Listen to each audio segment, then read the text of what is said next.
Guys, what's up? Econ John here. Welcome to the second part in our three-part series on our crash course in Anarcho Transhumanism. In this video, we're going to talk about transhumanist class analysis. Let's go. One of the main objectives of Anarcho Transhumanism is to create a society that maximizes the number of choices all the agents in that society goes and has.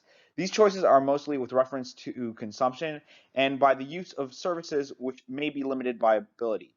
By example, one's preferences are bound by their ability, as in whether or not you have access to go and consume that service.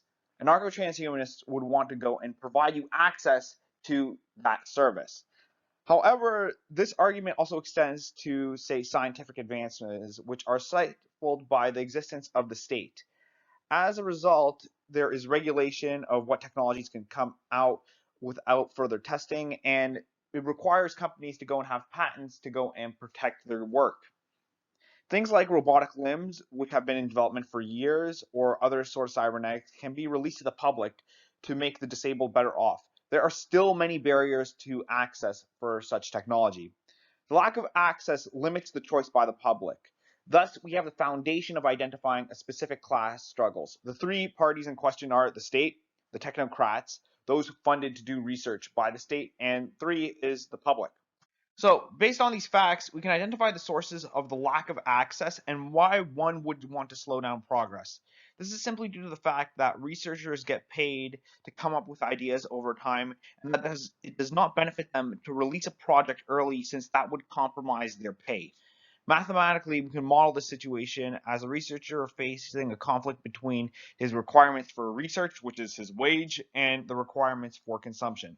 So we have this little equation here, which is the research grant, right?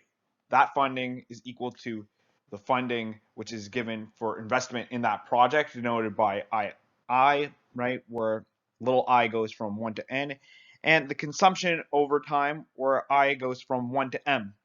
So these are two different periods, or two lengths, different period lengths. If we have a case where period m is equal to period n, then our worker is being paid equitably and splits the grant between consumption and research evenly.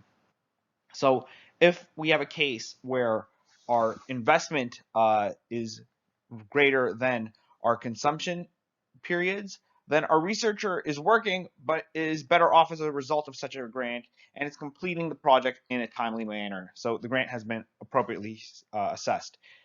In case number 3, which is probably the most interesting, where m is greater than n, meaning our consumption horizon is greater than our investment horizon, then our researcher is holding our grant for more for consumption than for research. So he's holding on that just for his own welfare, not necessarily for the sake of going and completing a project.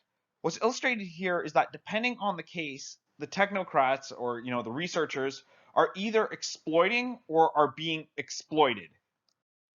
This analysis assumes that there is no subsistence wage. However, in theme of this analysis, most government-backed researchers are paid well above their subsistence wage, so this analysis is sufficient. We haven't included the public in such a model, as their welfare is determined exclusively by whether or not they get access to such technological developments and if such developments are useful to them. The full implication of such an analysis would call for a radical drop in public funding for those who do not enable the public or benefit society directly.